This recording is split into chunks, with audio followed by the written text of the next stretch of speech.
সাথী ও বন্ধুগণ, আমি হোসেন গাজী মানবাধিকার কর্মী হিসেবে বাংলার সর্বস্তরের মানুষকে অনেক ভালোবাসি। ওগো আমার বাংলাবাসী, তোমাদের কাছে এক বিচারের আর্জি নিয়ে আসি। বন্ধুগণ, আপনারা জানেন বিজেপির একজন নেত্রী, আরএসএস এর চাটুয়া, আরএসএস এর গেরুয়া সন্ত্রাসী অগ্নিমিত্রা পাল। অগ্নি মানে আগুন লাগানো, অগ্নি মানে সে বিস্ফোরক।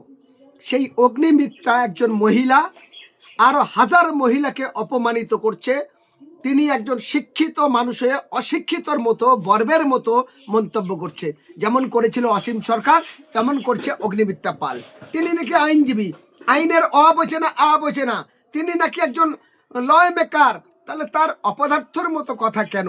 তিনি বলছেন মাদ্রাসা শিক্ষায় থেকে নাকি জঙ্গি তৈরি হয়, মাদ্রাসা মসজিদ থেকে নাকি পাথর ছুঁড়ে মারা হয়। আমি অগ্নিমিত্রার অন ক্যামেরায় চ্যালেঞ্জ করে বললাম, সারা পশ্চিমবঙ্গে না সারা ভারতবর্ষে একটাও মাদ্রাসায় অস্ত্র ট্রেনিং হয়েছে, বন্দুক ট্রেনিং হয়েছে, জঙ্গি তৈরি হয়েছে, তার প্রমাণ দেখাক। যদি না দেখাতে পেরেছো, আমি জানবো বাংলার সন্ত্রাসী তুমি।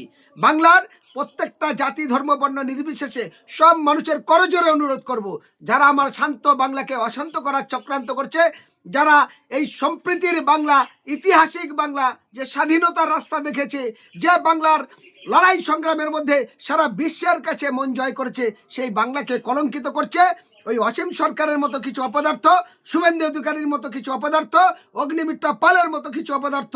আমি সব সনাতন ধর্মে খারাপ এটা বলবো না, সব আমার ভালো।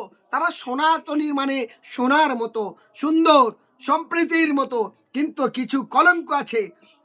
আমরা জানি কিছু আনপাট আছে, সেই আনপাটের মধ্যে শুভেন্দু অধিকারী, সেই আনপাটের মধ্যে অগ্নিমিত্রা পাল। অগ্নিমিত্রা পাল, আপনি একটাও প্রমাণ করতে পারবেন না কোনো মাদ্রাসা কোনো মসজিদে সন্ত্রাসী হচ্ছে, উগ্রপন্থা হচ্ছে। কারণ একাধিক মাদ্রাসার মধ্যে দিয়ে আইপিএস তৈরি হচ্ছে, ডাক্তার হচ্ছে, ইঞ্জিনিয়ার হচ্ছে, বিরাট সম্প্রীতির বার্তা তৈরি হচ্ছে। মাদ্রাসা সেই রাস্তা দেখিয়েছে। আমি অন ক্যামেরা তোমার প্রমাণ করছি। আমি HRV হিউম্যান রাইটসের চ্যানেলের পক্ষ থেকে তোমাকে জানাচ্ছি, তোমার ক্ষমতা নেই। আরেকটি কথা অগ্নিমিত্রা পাল, তোমাকে বলি বাংলার মানুষের কাছে তোমার ক্ষমা চাওয়া উচিত, কারণ বাংলার মানুষের তুমি দাঙ্গা লাগানোর চক্রান্ত তৈরি করেছো।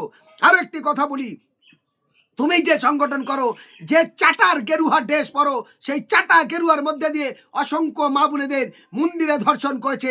এই গেরুয়া বাহিনীদের দ্বারায় অসংখ্য এই বাংলার বাঙালিরা খুন হয়েছে। এই বাংলার বাঙালিরা তারা ত্রিপুরায় গিয়ে, উত্তরপ্রদেশে গিয়ে, দিল্লি গিয়ে, উড়িষ্যায় গিয়ে, বিভিন্ন জায়গায় গিয়ে তাদের প্রাণ গিয়েছে। এই বাংলাকে গোটা ভারতবর্ষে এই গেরুয়া বাহিনীদের দ্বারায় দাঙ্গা লাগিয়েছে, হাঙ্গা লাগিয়েছে, সন্ত্রাসী করেছে, জাতি দাঙ্গা লাগিয়েছে, হিংসা ছড়িয়েছে।